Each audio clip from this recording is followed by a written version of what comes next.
പേര് പഠിക്കുക ഒരു സുഖം. കാരണം അറിയോ, എലീനയുള്ളത് എലിക്കുളത്താണ്. എലീനയുള്ളത് എവിടെയാണ്?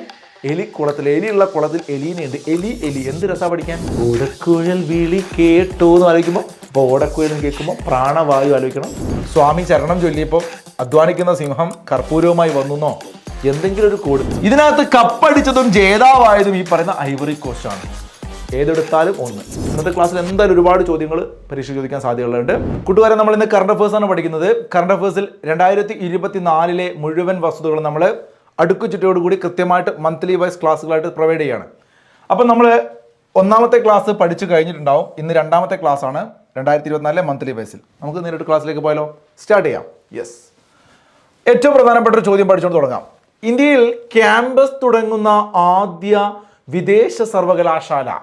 ആ വിദേശ സർവകലാശാല ഇത് റിപ്പീറ്റ് ചെയ്ത് തന്നിട്ടാണ്. സർവകലാശാല ഏതാണെന്നാണ് ചോദ്യം. സർവകലാശാല ഡീക്കിൻ യൂണിവേഴ്സിറ്റി അഥവാ ഓസ്ട്രേലിയയിലുള്ള ഒരു യൂണിവേഴ്സിറ്റിയാണ് ഡീക്കിൻ യൂണിവേഴ്സിറ്റി. ഓസ്ട്രേലിയ എന്ന് പറയുന്ന രാജ്യത്തുള്ള ഡീക്കിൻ യൂണിവേഴ്സിറ്റിയാണ് ഇന്ത്യയിൽ ക്യാമ്പസ് തുടങ്ങുന്ന ആദ്യത്തെ സർവകലാശാല. ഇന്ത്യയിലെ ഒരു സർവകലാശാല, അവരുടെ പുറത്തുള്ള രാജ്യത്തെ സർവകലാശാല അവരുടെ ക്യാമ്പസ് ഇതേ തുടങ്ങുകയാണ്. ഡീക്കിൻ നോക്കണേ, Deakin university Australia. Deakin university Australia. ഇന്ത്യയിലെ ക്യാമ്പസ് തുടങ്ങുന്ന ആദ്യത്തെ വിദേശ സർവകലാശാല ഡീക്കിൻ യൂണിവേഴ്സിറ്റി ഓസ്ട്രേലിയ. 2024 ജനുവരിയിൽ പ്രധാനമന്ത്രി നരേന്ദ്രമോദിജി ഉദ്ഘാടനം ചെയ്ത രാജ്യത്തെ ഏറ്റവും നീളം കൂടിയ കടൽ പാലം ഏതാണ്? അല്ലേ, ലോകത്തിന് മുമ്പിൽ ഇന്ത്യക്ക് അഭിമാനിക്കാവുന്ന ചില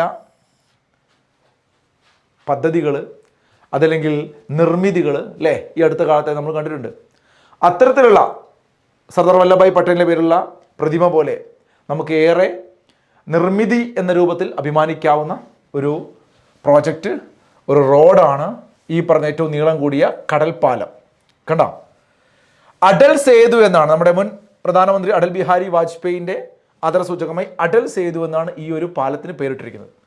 2024 ജനുവരിയിൽ പ്രധാനമന്ത്രി നരേന്ദ്രമോദിജി ഉദ്ഘാടനം ചെയ്ത രാജ്യത്തെ ഏറ്റവും നീളം കൂടിയ കടൽപ്പാലം ചോദിച്ചാൽ നിങ്ങൾ എഴുതണം. അത് മുംബൈയിലാണ്. മുംബൈയിൽ ഏകദേശം 22 കിലോമീറ്ററുള്ള അടൽ സേതുവാണ്. 2024 ജനുവരി 12. ഇതെന്താണ് ഡേറ്റ്? ഈ ഡേറ്റിനാണ് ഇത് ഉദ്ഘാടനം ചെയ്തത്. അപ്പം നമ്മുടെ ജനുവരി 12 ദേശീയ യുവജന ദിനമാണെന്ന കാര്യം നിങ്ങൾക്ക് അറിയാമല്ലോ. സ്വാമി വിവേകാനന്ദ സ്വാമികൾ ജനിച്ച ഡേറ്റ് ജനുവരി 12, ദേശീയ യുവജന ദിനം. ആ വിവേകാനന്ദൻ്റെ ജന്മദിനത്തിൽ അടൽ സേതു രാജ്യത്തിന് സമർപ്പിച്ചു നരേന്ദ്രമോദിജി. 22 കിലോമീറ്ററാണ് ഇത് ഈ പറയുന്ന മനോഹരമായ കടലിലൂടെയുള്ള ഈ പാലമുള്ളത്. ഓക്കെ, ഏറ്റവും നീളം കൂടിയ കടൽപ്പാലം. ലോകത്തിലുള്ള ഒരു സർവകലാശാല എന്ന് വെച്ചാൽ ലോകത്തെ പ്രധാനപ്പെട്ട സർവകലാശാല ഓസ്ട്രേലിയ ഡീക്കിൻ സർവകലാശാല. അവർ ഡീക്കിൻ യൂണിവേഴ്സിറ്റി ഇന്ത്യയിൽ ക്യാമ്പസ് തുടങ്ങുന്നു. ഓക്കെ ആണോ? സെറ്റാണ്. രാജ്യത്ത് ആദ്യമായി സംസ്ഥാന സർക്കാരിൻ്റെ കീഴിൽ നിലവിൽ വരുന്ന OTT പ്ലാറ്റ്ഫോമാണ് സി സ്പേസ്. ഒരു സി എന്നിട്ട് കൊടുക്കുക, സ്പേസ്. സി സ്പേസ് പഠിച്ചു വെക്കുക കേട്ടോ. സിനിമയുമായി ബന്ധപ്പെട്ടുകൊണ്ട് ഒരു സ്പേസ് കൊടുക്കുക. OTT. നമ്മൾ OTT ഒരുപാട് പ്ലാറ്റ്ഫോമിൽ നിങ്ങളിപ്പോൾ സിനിമകൾ കാണാറുണ്ടാകും മൊബൈലിൽ, അല്ലേ? അപ്പോൾ രാജ്യത്ത് തന്നെ ആദ്യമായിട്ടുണ്ട് സംസ്ഥാന സർക്കാരിൻ്റെ കീഴിൽ ഒരു ഇത്തരത്തിലൊരു OTT പ്ലാറ്റ്ഫോം വരുന്നത്. അത് കേരളത്തിലാണ്. ചോദിക്കുമ്പോൾ ഏത് സംസ്ഥാനമാണ്? കേരളമാണ്. ആ കേരളത്തിലെ സി സ്പേസ് എന്ന് പറയുന്നത്, അല്ലേ, countries first government on OTT പ്ലാറ്റ്ഫോമാണ്. ഓക്കെ ആണേ. അടുത്തൊരു പോയിന്റ് ശ്രദ്ധിക്കൂ. 2023 ഗുരുവായൂരപ്പൻ ട്രസ്റ്റിൻ്റെ 53ാമത് ഓടക്കുഴൽ പുരസ്കാരം ലഭിച്ചത് ആർക്കാണ്? വളരെ ഇമ്പോർട്ടൻ്റ് ആയ പുരസ്കാരമാണ് മക്കളെ, ശ്രദ്ധിച്ച് പഠിക്കണം. ഓടക്കുഴൽ പുരസ്കാരങ്ങൾ PSC പരീക്ഷയ്ക്ക് വളരെ ഇഷ്ടപ്പെട്ട ചോദ്യമാണ്. 2022 ഓടക്കുഴൽ എന്ന് കേൾക്കുമ്പോൾ നമ്മൾ അതിൻ്റെ ഉള്ളിലൂടെ ഒരു വായു ഇങ്ങനെ ആലോചിക്കാം. പ്രാണൻ്റെ വായു, അല്ലേ? നമ്മൾ ശ്വസിക്കുന്ന സമയത്ത് ആ പ്രാണവായു നമ്മളിങ്ങനെ അതിനോടത്തോടെ വിട്ടിട്ടാണ് ഓടക്കുഴലിൽ നല്ല ശബ്ദം കേൾക്കുക എന്ന് ആലോചിക്കാം. ഓടക്കുഴൽ വിളി കേട്ടോ എന്ന് ആലോചിക്കുമ്പോൾ, അപ്പോൾ ഓടക്കുഴൽ എന്ന് കേൾക്കുമ്പോൾ പ്രാണവായു ആലോചിക്കണം. അത് ആരുടെ വായുവാണ്? അത് അംബികാസുധൻ മങ്ങാടിൻ്റെ വായുവാണ്. ഇത് ഞാൻ പറയാൻ കാരണം ഈ സ്ലൈഡ് നിങ്ങൾക്ക് കാണാൻ സാധിക്കില്ല. 2022 ഓടക്കുഴൽ പുരസ്കാര ജേതാവ് അംബികാസുധൻ മങ്ങാട്. എൻ മകജെ എന്ന് പറയുന്ന കൃതിയൊക്കെ എഴുതിയല്ലേ, ഒരുപാട് തവണ PSC ചോദിച്ച ചോദ്യമാണ്. റിപ്പീറ്റഡ് ക്വസ്റ്റ്യൻ ആണ് PYQ. എൻ മകജെ കാസർഗോഡ് ജില്ലയിലെ എൻഡോസൾഫാൻ ദുരിതബാധിതരുമായി ബന്ധപ്പെട്ട് നിങ്ങൾക്കറിയാം. എൻ മകജെ, പെട്ര, അങ്ങനെ തുടങ്ങിയ ഗ്രാമങ്ങളൊക്കെ. അപ്പോൾ എൻ മകജെ എന്ന് പറയുന്ന കൃതി രചിച്ചത് അംബികാസുധൻ മങ്ങാടാണ്. അംബികാസുധൻ മങ്ങാടിനാണ് 2022 ഓടക്കുഴൽ പുരസ്കാരം. അത് കിട്ടിയ കൃതിയാണ് പ്രാണവായു. ഇവിടെ നോക്കൂ, ഗുരുവായൂരപ്പൻ ട്രസ്റ്റിന്റെ 53ാമത്, മറ്റേത് 52ാമത് ഓടക്കുഴലാണ്. ഇത് 53ാമത് ഓടക്കുഴൽ അവാർഡ് കിട്ടിയത്. അത് ഓടക്കുഴൽ എന്നൊക്കെ കേൾക്കുമ്പോൾ ഗോപി കൃഷ്ണനെ ആലോചിക്കലേ, ഗോപികന്മാരുടെ നിങ്ങൾ പാട്ട് കേട്ടില്ലേ? അപ്പം നമ്മുടെ ഉണ്ണിക്കണ്ണൻ കൃഷ്ണൻ, ഗോപി കൃഷ്ണൻ ആലോചിക്കാം.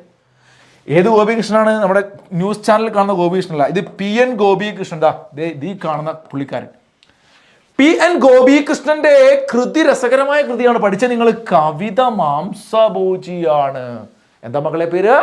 കവിത മാംസഭോജിയാണെന്ന് പറഞ്ഞു നോക്കിയേ. 2022 ഓടക്കുഴൽ കിട്ടിയത് പ്രാണവായു അംബികാസുധൻ മങ്ങാട് 52ാമത്. 53ാമത് ഓടക്കുഴൽ പുരസ്കാരം ഇമ്പോർട്ടൻ്റ് ആണ്. കവിത മാംസഭോജിയാണ്. കവിത മാംസഭോജിയാണ് PN ഗോപികൃഷ്ണൻ. PN ഗോപികൃഷ്ണൻ. ഗോപികൃഷ്ണൻ കൃഷ്ണ കൃഷ്ണ കൃഷ്ണ എന്നൊക്കെ പറയുമ്പോൾ നമ്മുടെ മനസ്സിലേക്ക് വെജിറ്റേറിയൻ ആണ് ഇങ്ങനെ ഓർമ്മ വരിക അല്ലേ? അപ്പോൾ ഇവിടെ കവിത മാംസഭോജിയാണെന്നാണ് കൃഷ്ണൻ പറയുന്നത്, ഗോപികൃഷ്ണൻ പറയുന്നത് കേട്ടോ. അപ്പൊ PN ഗോപികൃഷ്ണൻ കവിത മാംസഭോജിയാണ്. ഓടക്കുഴൽ കൃഷ്ണൻ എല്ലാം ഒന്ന് കണക്ട് ചെയ്ത് വെച്ചേ. ഓടക്കുഴൽ ഗോപികൃഷ്ണനാണ്, കവിത മാംസഭോജിയാണ്. സെറ്റാണ്. കവിത മാംസഭോജി ആയതുകൊണ്ടാണ് കൃഷ്ണൻ ഓടക്കുഴൽ വിളിക്കുന്നത്. അങ്ങനെ ആലോചിച്ചാൽ പോരെ? എടാ, നിങ്ങളിങ്ങനെ ഐഡിയ വെച്ച് നിങ്ങളിങ്ങനെ ചിന്തിച്ച് കണക്ട് ചെയ്ത് വെക്കേ അല്ലേ? കവിത മാംസഭോജിയാണ്, അതുകൊണ്ട് കവിത വേണ്ട, നമുക്ക് കവിത ചൊല്ലണം, നമുക്ക് എന്ത് വിളിച്ചാൽ മതി? നമുക്ക് ഓടക്കുഴൽ വിളിച്ചാൽ പോരെ? കവിത മാംസഭോജിയാണെന്ന് ഗോപികൃഷ്ണൻ പറഞ്ഞിട്ട് അദ്ദേഹം എന്ത് ഓടക്കുഴൽ വിളിക്കുന്നു? പ്രാണവായു അംബികാസുധൻ മങ്ങാട് കഴിഞ്ഞ വർഷം. Okay, set. നോക്കൂ അടുത്ത ക്വസ്റ്റ്യൻ. സംസ്ഥാനത്ത് സർക്കാർ മേഖലയിൽ ആദ്യ റോബോട്ടിക്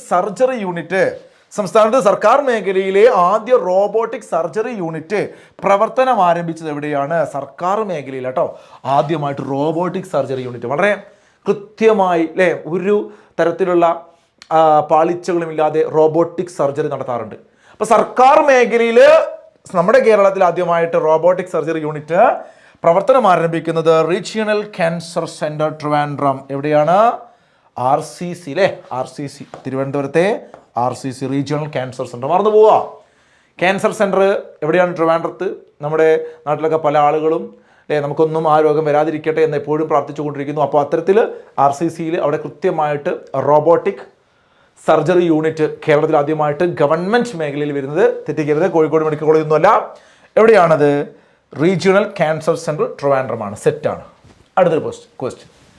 പൊതുജനങ്ങൾക്ക് ഫ്രണ്ട് ഓഫീസ് സേവനങ്ങൾ ലഭ്യമാക്കുന്നതിനായി റോബോട്ടിനെ നിയമിക്കുന്ന കേരളത്തിലെ ആദ്യ തദ്ദേശ സ്ഥാപനം. അപ്പോൾ റോബോട്ടിൻ്റെ കളികളാണ്. ഇനി AI റോബോട്ട്, ഇതൊക്കെയാണ് നമ്മുടെ ലോകം ഭരിക്കാൻ മുതൽ ഒരു 10-20 വർഷം കഴിഞ്ഞുള്ള അവസ്ഥ. അപ്പോൾ ഇവിടെ നമ്മൾ RCCയിൽ എന്ത് പഠിച്ചു? റോബോട്ടിക് സർജറി പഠിച്ചുവെങ്കിൽ നോക്കൂ, റോബോട്ട് ഈ കാണുന്നത് ചുട്ടി ചുട്ടി റോബോ അല്ലത് എലീന. ഇനി എലീന വിളിക്കട്ടോ, പേര് പഠിക്കാൻ ഒരു സുഖം. കാരണം അറിയോ, എലീന ഉള്ളത് എലിക്കുളത്താണ്. എലീന ഉള്ളത് എവിടെയാണ്? എലിക്കുളത്തിൽ. എലിയുള്ള കുളത്തിൽ എലീനയുണ്ട്. എലി എന്ത് രസമാണ് പഠിക്കാൻ. എലീന എന്നൊരു പേരിട്ടുകൊണ്ട് ഒരു റോബോട്ടിനെ നമ്മളിപ്പോൾ നമ്മുടെ ചില ആളുകൾ ഇതൊക്കെ പഠിക്കുമ്പോൾ ചിന്തിക്കും, ഇതാ ഒരു കണക്കിന് നല്ലത്. നിങ്ങളും അല്ലെങ്കിൽ നമ്മുടെ സുഹൃത്തുക്കളൊക്കെ നാളെ ഗവൺമെൻറ് ജോലി എത്തിക്കഴിഞ്ഞാലും നമ്മുടെ അവസ്ഥ തന്നെയാണ്. അത് പറയുമ്പോൾ നിങ്ങൾ ആലോചിക്കണം. ഇപ്പോൾ പഞ്ചായത്തിലോ അല്ലെങ്കിൽ വേറെ എവിടെയൊക്കെ പോയി കഴിഞ്ഞാൽ അവിടെയുള്ള ഫ്രണ്ട് ഓഫീസ് സ്റ്റാഫിൻ്റെയൊക്കെ ഒരു ആറ്റിറ്റ്യൂഡ് കാണുമ്പം ഞാൻ ബാക്കി പറയുന്നില്ല. അപ്പോൾ പലരും ഇത് കാണുമ്പോൾ ചിന്തിക്കും റോബോട്ടാണല്ലോ. കാരണം റോബോട്ടിന് ഈ പ്രശ്നമില്ലല്ലോ, ഈഗോ പ്രശ്നമില്ല, അഹങ്കാരമില്ല അല്ലേ, ആ പുച്ഛ മനോഭാവമില്ല, ആളുകളോട് നല്ലോണം പെരുമാറും, ഒക്കെ ഫീഡ് ചെയ്ത് വെച്ചല്ലേ. അപ്പം നമ്മുടെ കേരളത്തിൻ്റെ അകത്ത് പൊതുജനങ്ങൾക്ക് ഫ്രണ്ട് ഓഫീസ് സേവനങ്ങൾ ലഭ്യമാക്കുന്നതിനായി റോബോട്ടിനെ നിയമിക്കുന്ന കേരളത്തിലെ ആദ്യ തദ്ദേശ സ്ഥാപനം ചോദിച്ചാൽ അത് കോട്ടയത്തെ, കുഞ്ഞച്ചനല്ല, കോട്ടയത്തെ എലീന. കോട്ടയം ജില്ലയിലെ എലിക്കുളം എന്ന് പറയുന്ന പഞ്ചായത്ത് അല്ലേ, എലിക്കുളം എന്ന് പറയുന്ന പഞ്ചായത്തിൽ എലീന എന്ന റോബോട്ട്. ഇനി മറന്നു പോവോ ജന്മത്തിൽ? എലിക്കുളത്തെ എലീന ആരാണ്? നമ്മുടെ ഗ്രാമപഞ്ചായത്തിൽ ഫ്രണ്ട് ഓഫീസ് സംവിധാനങ്ങൾക്ക് വേണ്ടിയിട്ട് റോബോട്ടിനെ നിയമിച്ചോ? ഓക്കെ ആണോ? സെറ്റാണോ? എലിക്കുളം ഗ്രാമപഞ്ചായത്ത് എലീനയെ മറന്നു പോകരുത്. Then next question. 34ാമത് ആഫ്രിക്കൻ നാഷൻസ് കപ്പ്. ഇത് പറയുമ്പം ആഫ്രിക്ക കപ്പ് ഓഫ് നാഷൻ എന്നാണ് പറയേണ്ടത് കേട്ടോ. ഞാനിത് മലയാള പത്രങ്ങളിൽ നിന്ന് എടുത്തതായതുകൊണ്ട് ഞാൻ ഇങ്ങനെ ടൈപ്പ് ചെയ്തുള്ളൂ. ആഫ്രിക്കൻ നാഷൻസ് കപ്പ് എന്ന് പറഞ്ഞാൽ അവിടുത്തെ ആഫ്രിക്കയുമായി ബന്ധപ്പെട്ട നാഷണൽ കപ്പാണ്. അപ്പോൾ ഇത് ഈ ഒരു ഫുട്ബോൾ ടൂർണമെൻറ്റ് 2024 നടന്നു. ആഫ്രിക്കൻ കപ്പ് ഉണ്ടോ? അത് അവിടെ എഴുതിയിട്ടുണ്ട് കേട്ടോ, ആഫ്രിക്കൻ കപ്പ് ഓഫ് നാഷൻ അങ്ങനെ പറയണം കേട്ടോ. അപ്പോൾ ആഫ്രിക്കൻ കപ്പ് ഓഫ് നാഷൻസ് ഈ ഒരു CAF African cup of nation. അപ്പൊ ഈ ഒരു കളി നടന്നത് ഐവറി കോസ്റ്റിലാണ്. മക്കളെ ശ്രദ്ധിക്കൂ, ആഫ്രിക്കൻ കൺട്രിയായ ഐവറി കോസ്റ്റിലാണ് ഈ ഒരു മത്സരം നടന്നത്. ഓക്കെ, ആതിഥേയത്വം. ഇതിനകത്ത് കപ്പടിച്ചതും ജേതാവായതും ഈ പറയുന്ന ഐവറി കോസ്റ്റ് ആണ്. ഏതെടുത്താലും ഒന്ന്. ഇപ്പൊ 2 ചോദ്യങ്ങൾ ചോദിക്കാം. Africa cup of nations tournament നടന്നത് എവിടെ ചോദിച്ചാൽ ഐവറി കോസ്റ്റ്. ഇതാണ് അതിൻ്റെ ഒരു ചിത്രം, അതിൻ്റെ എംബ്ലം. അതിൽ വിജയിച്ചതാരെന്ന് ചോദിച്ചാൽ 34ാമത് ആഫ്രിക്കൻ നാഷണൽ കപ്പ് ഫുട്ബോൾ വിജയിച്ച് ചോദിച്ചാൽ അതും ഐവറി കോസ്റ്റ്. സെറ്റാണ്. അങ്ങനെയാണ് അടുത്തൊരു ചോദ്യം, പുരുഷ ഏഷ്യൻ കപ്പ് ഫുട്ബോൾ. ഇതൊക്കെ പ്രശ്നമാണ്, കാരണം ഒരുപാട് വ്യത്യസ്ത ടൂർണമെന്റുകളുണ്ട്, മാറാതെ പഠിക്കണം. പുരുഷ ഏഷ്യൻ കപ്പ് ഫുട്ബോൾ മത്സരം നിയന്ത്രിക്കുന്ന ഏഷ്യൻ കപ്പ് ഫുട്ബോളാണ്, പുരുഷന്മാരുടെയാണ്. ഇതുവരെ ചരിത്രത്തിൽ അവിടെ ഒരു വനിത നിയന്ത്രിച്ചിട്ടില്ല. അപ്പൊ പുരുഷ ഏഷ്യൻ കപ്പ് ഫുട്ബോൾ മത്സരം നിയന്ത്രിക്കുന്ന ആദ്യ വനിതാ റഫറി ആവുന്നത് യോഷിനി യംഷിത. ഒരു സംശയം വേണ്ട, യോഷിനി യംഷിത. എന്താ പേര് ഒന്ന് പഠിച്ചു വെച്ചേ. യോഷിനി യംഷിത. പുരുഷ ഏഷ്യൻ കപ്പ് ഫുട്ബോൾ മത്സരം നിയന്ത്രിക്കുന്ന ആദ്യ വനിതാ റഫറി യോഷിനി യംഷിത. സെറ്റാണ്. നോക്കൂ അടുത്തത്. 2024 ഭാരതരത്ന പുരസ്കാരം ലഭിച്ചവർ ആരെല്ലാം? 2024 ഭാരതരത്ന പുരസ്കാരം ലഭിച്ചവർ ആരെല്ലാം? ഈ പറയുന്ന പേരുകൾ ഏതുറക്കത്ത് ചോദിച്ചാലും നിങ്ങൾക്ക് ഓർമ്മ ഉണ്ടാവണം, അത്രയ്ക്ക് ഇമ്പോർട്ടൻ്റ് ആണ്. നിങ്ങൾ എഴുതാൻ പോകുന്ന ഏതൊരു PSC പരീക്ഷയ്ക്കും ഇനി ചോദ്യം ഉണ്ടാവും, അങ്ങനെ ഉറപ്പിച്ചോളൂ, അത്രയ്ക്ക് ഇമ്പോർട്ടൻ്റ് ആണ്. കർപ്പൂരി താക്കൂർ. ഈ പേരൊരു പക്ഷേ അത്രയ്ക്ക് നിങ്ങൾക്ക് പരിചയം ഉണ്ടാവില്ല. ഈ കാണുന്ന കർപ്പൂരി താക്കൂർ ബീഹാറുകാരനാണ്. ബീഹാറിലെ പ്രധാനപ്പെട്ട അവിടുത്തെ പൊളിറ്റിക്സിലൊക്കെ കൈകാര്യം ചെയ്തിരുന്ന, ഈ അടുത്ത കാലത്ത് ഈ ഒരു പുരസ്കാരം പ്രഖ്യാപിച്ചതിന് ശേഷം വരെ അവിടെ രാഷ്ട്രീയമായ ചില മാറ്റങ്ങളൊക്കെ ഉണ്ടായി, നിങ്ങൾക്കൊക്കെ അതറിയാം. അപ്പം അതുകൊണ്ട് തന്നെ ബീഹാറിൻ്റെ മുൻ മുഖ്യമന്ത്രിയൊക്കെ ആയിരുന്ന കർപ്പൂരി താക്കൂർ. ആരാണ്? കർപ്പൂരി. ഇപ്പം കർപ്പൂരൊക്കെ നിങ്ങൾക്ക് അറിയാലോ, ഇനി മറന്നുപോല. കർപ്പൂരി താക്കൂർ, ആ പേര് നിങ്ങൾക്ക് പരിചയം ഉണ്ടാകത്തുള്ളൂ. അപ്പോൾ കർപ്പൂരം ആലോചിക്കുക, ഇതിനെ നന്നായിട്ട് അധ്വാനിക്കണം ആലോചിക്കുക, സിംഹത്തെക്കുറിച്ച് ആലോചിക്കുക. ഓക്കെ, അതുപോലെ തന്നെ ചരണെന്നോ സിംഹെന്നോ ആലോചിക്കുക, സ്വാമി ആലോചിക്കുക. സ്വാമി ചരണം ചൊല്ലിയപ്പം അധ്വാനിക്കുന്ന സിംഹം കർപ്പൂരവുമായി വന്നുവെന്നോ എന്തെങ്കിലും ഒരു കോഡ്, പല രൂപത്തിലുള്ള കോഡുകൾ പിള്ളേർ, ഞാൻ പഠിപ്പിക്കുന്ന സമയത്ത് തന്നെ പിള്ളേർ ഓഫ്ലൈൻ സെൻറ്ററിലും അല്ലാതെയൊക്കെ നമ്മളോട് ഇങ്ങനെ പല കോഡുകൾ പറഞ്ഞുതരും. സത്യത്തിൽ ഇത് ഇഷ്ടപ്പെട്ട അങ്ങോട്ട് പഠിച്ചു കഴിഞ്ഞാൽ സെറ്റാണ്. ഇനി ഇല്ല, നിങ്ങൾക്കിത് പഠിക്കാൻ പറ്റുന്നില്ല, ഈ കർപ്പൂരി താക്കൂർ എന്ന് ഓർമ്മ കിട്ടുന്നില്ലെങ്കിൽ നിങ്ങൾ കോഡാക്കുക. ഞാൻ ഈ പറഞ്ഞ സ്വാമിജി ചരണമന്ത്രങ്ങൾ ഉച്ചരിച്ചപ്പോൾ സിംഹം എന്തു ചെയ്തു? കർപ്പൂരവുമായി, സിംഹം വളരെ അധ്വാനിച്ച് കർപ്പൂരവുമായി ഇങ്ങനെ വരികയെന്നോ അങ്ങനെ എന്താ ആലോചിച്ച് നോക്കുക. അങ്ങനെയൊക്കെ നിങ്ങളുടേതായ കോഡാക്കിയിട്ട് ഇത് തിരിച്ചൊന്നും മാറ്റിയൊക്കെ അറേഞ്ച് ചെയ്യും കേട്ടോ. നല്ല നല്ല കോഡുകൾ ഉണ്ടാവും. അപ്പോൾ നിങ്ങൾ കോഡാക്കുക. സ്വാമിജി ചരണം ചൊല്ലിയപ്പം സിംഹം വളരെ അധ്വാനിച്ചുകൊണ്ട് കർപ്പൂരവുമായി വരുന്നു. കർപ്പൂരി താക്കൂർ ഞാൻ പറഞ്ഞു, ഈ പറയുന്ന ഇന്ത്യയിലെ ഒരു പ്രധാനപ്പെട്ട രാഷ്ട്രീയ പൊതുമണ്ഡലത്തിലെ വ്യക്തിയാണ്. LK അദ്വാനി നിങ്ങൾക്കറിയാം, നമ്മുടെ മുൻ ഉപപ്രധാനമന്ത്രിയായിരുന്നു അല്ലേ. ഭാരതീയ ജനതാ പാർട്ടിയുടെ ഇന്ന് രാജ്യത്തിലെ ഏറ്റവും പരമോന്നതനായ നേതാവാണ് LK അദ്വാനി. മറ്റൊന്ന് VP നരസിംഹറാവു ആണ്. VP നരസിംഹറാവു കോൺഗ്രസ്സുകാരെ സങ്കടപ്പെടുത്തണ്ട എന്ന് കരുതി കോൺഗ്രസിൻ്റെ മുൻ പ്രധാനമന്ത്രി അല്ലേ. ഞങ്ങൾക്കറിയാം ബാബരി മസ്ജിദ് തകർത്ത സമയത്തൊക്കെ ഇന്ത്യയിൽ അധികാരത്തിലിരുന്ന PV നരസിംഹറാവു, ഇന്ത്യയിൽ ഉദാരവൽക്കരണ സ്വകാര്യവൽക്കര നയങ്ങളൊക്കെ നടപ്പിലാക്കിയ സമയത്ത് ഇന്ത്യയിലുണ്ടായിരുന്ന പ്രധാനമന്ത്രി PV നരസിംഹറാവു. അപ്പോൾ LK അദ്വാനി മറന്നുപോകില്ല, PV നരസിംഹറാവു മറന്നുപോകില്ല. പിന്നെയുള്ളത് ചൗധരി ചരൺ സിംഗ്, ഇന്ത്യയുടെ മറ്റൊരു പ്രധാനമന്ത്രിയായിരുന്നു ചൗധരി ചരൺ സിംഗ് അല്ലേ, നമുക്കറിയുന്നതാണ്. കർഷകർക്ക് വേണ്ടിയിട്ടൊക്കെ ഒരുപാട് നല്ല കാര്യങ്ങളൊക്കെ ചെയ്ത വ്യക്തിയായിരുന്നു ചൗധരി ചരൺ സിംഗ്. നമുക്കതൊക്കെ പ്രധാനമന്ത്രി എന്ന ടോപ്പിക്ക് ഭരണഘടന എടുക്കുന്ന സാർമാർ വിശദമായിട്ട് പഠിപ്പിക്കും, അതുകൊണ്ട് ഞാൻ പറയുന്നില്ല. അദ്ദേഹത്തിൻ്റെ പേരിലെ വിമാനത്താവളം എവിടെയാണ്, അദ്ദേഹവുമായി ബന്ധപ്പെട്ട് കാർഷിക ദിനം ആചരിക്കുന്നത്, അദ്വാനിയുമായി ബന്ധപ്പെട്ട് ഒരുപാട് പ്രത്യേകത പഠിക്കാനുണ്ട്. അതുപോലെ തന്നെ PV നരസിംഹറാവുമായി ബന്ധപ്പെട്ട് ഒരുപാട് സവിശേഷത പഠിക്കാനുണ്ട്. ഓക്കെ, MS സ്വാമിനാഥനെ കുറിച്ച് ഞാൻ ഒറ്റ പോയിന്റ് പറഞ്ഞു. കാരണം ഇത് ഞാൻ കഴിഞ്ഞ വർഷം പിള്ളേരെ റിപ്പീറ്റ് ചെയ്ത് പഠിപ്പിക്കുകയും ചെയ്തു. കഴിഞ്ഞ പ്രധാനപ്പെട്ട യൂണിവേഴ്സിറ്റി LGS എന്ന് പറയുന്ന ഒരു പരീക്ഷയുടെ മെയിൻ എക്സാമിന് ചോദിക്കുകയും ചെയ്തു. ചോദ്യം ഇതാണ്: 2023 സെപ്റ്റംബർ മാസം 28. ഞാനൊരു 100 തവണയൊക്കെ ബാച്ചിനകത്ത് ഇത് ഇങ്ങനെ പറഞ്ഞ് പഠിപ്പിച്ചിട്ടുണ്ടാവും. ഡേറ്റ് ഇമ്പോർട്ടൻ്റ് ആണേ. PSC ഇതാ ചോദിച്ചു മെയിൻ എക്സാമിന്, യൂണിവേഴ്സിറ്റി LGSന്റെ മെയിൻ എക്സാം 2023 സെപ്റ്റംബർ 28 ദേ കാണുന്ന നമ്മുടെ ഹരിത വിപ്ലവത്തിന്റെ പിതാവായിട്ടുള്ള MS സ്വാമിനാഥൻ അന്തരിച്ചത് മരണപ്പെട്ടത് 2023 സെപ്റ്റംബർ 28 നോട്ട് ചെയ്ത് വെക്കട്ടാ. യെസ്. അപ്പൊ കർപ്പൂരവുമായി അധ്വാനിച്ചുകൊണ്ട് സിംഹം വരുന്നു സ്വാമിയുടെ ചരണമന്ത്രങ്ങൾ കേട്ട്. Karpoori Thakur, LK Advani, PV Narasimha Rao, Chaudhary Charan Singh, MS Swaminathan. ഏത് ഉറക്കത്തിൽ ചോദിച്ചാൽ എൻ്റെ പിള്ളേരെ നിങ്ങൾ പഠിക്കൂലേ? നിങ്ങൾക്ക് ഓർമ്മ ഉണ്ടാവൂലേ? സെറ്റല്ലേ? സെറ്റാണ്. എന്ത് ചോദിക്കാനാ? 2024 റിപ്പബ്ലിക് ദിന പരേഡിൽ ഡൽഹി പോലീസിനെ നയിക്കുന്ന മലയാളി വനിതയാണ് ശ്വേത കെ സുഗതൻ. നോക്കിക്കേ, ഓഫീസറെ കണ്ടോ നിങ്ങൾ? കണ്ടോ? അഭിമാനിക്കാം നമുക്ക് ഓരോ മലയാളിക്ക് അല്ലേ?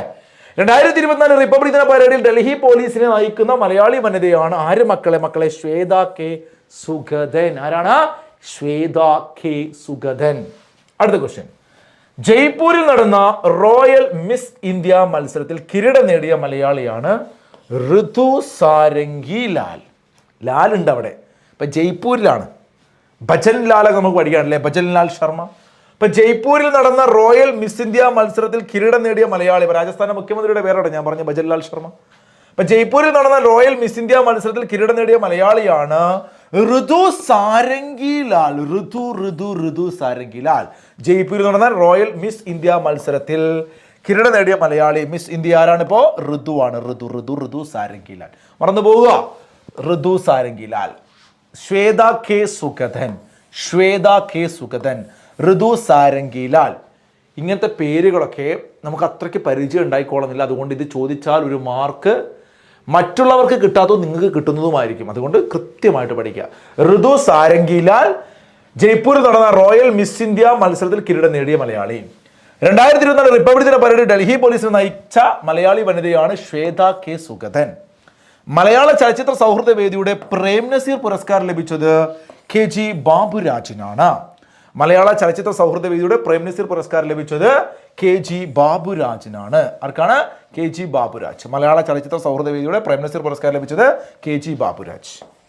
2024 ജനുവരിയിൽ ആപ്പിളിനെ പിന്നിലാക്കി ലോകത്തിലെ ഏറ്റവും മൂല്യമുള്ള കമ്പനിയായി മാറിയത് മൈക്രോസോഫ്റ്റ് ആണ്. ഒന്ന് ശ്രദ്ധിച്ചു വെക്കട്ടാ. അപ്പോൾ 2024 നമ്മുടെ ആപ്പിൾ ഏട്ടനെ എന്താക്കി? നമ്മുടെ മൈക്രോസോഫ്റ്റ് വെട്ടിച്ചു അല്ലേ?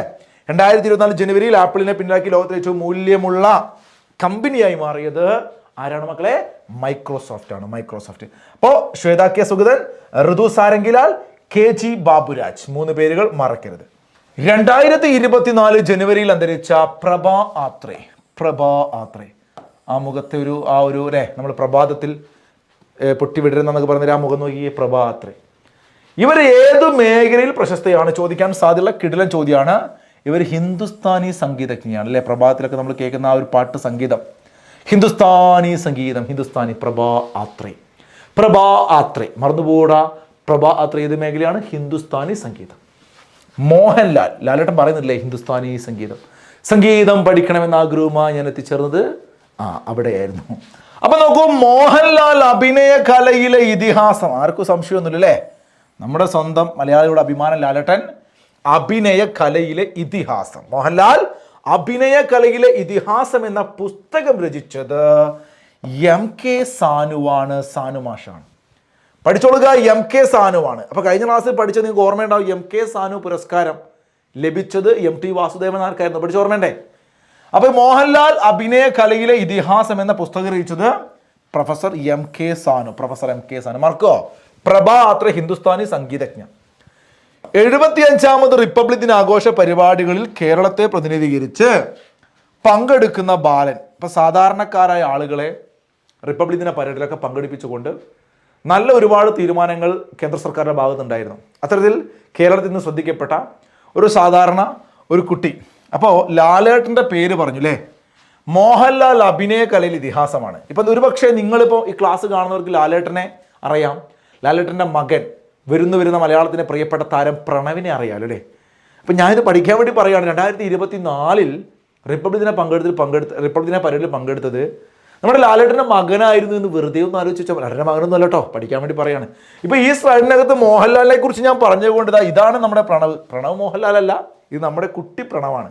അപ്പം കുട്ടി പ്രണവിൻ്റെ പേരൊക്കെ ചിലപ്പോൾ നമ്മളോട് ഒരുപാട് പഠിക്കാനില്ലേ? അപ്പം പരീക്ഷ ഹാളിൽ ആ ഒരു സമ്മർദ്ദത്തിൽ നമ്മളോടൊക്കെ മറന്നൊക്കെ പോലെ നമുക്ക് ഓർമ്മ ഉണ്ടായിക്കോളുന്നില്ല.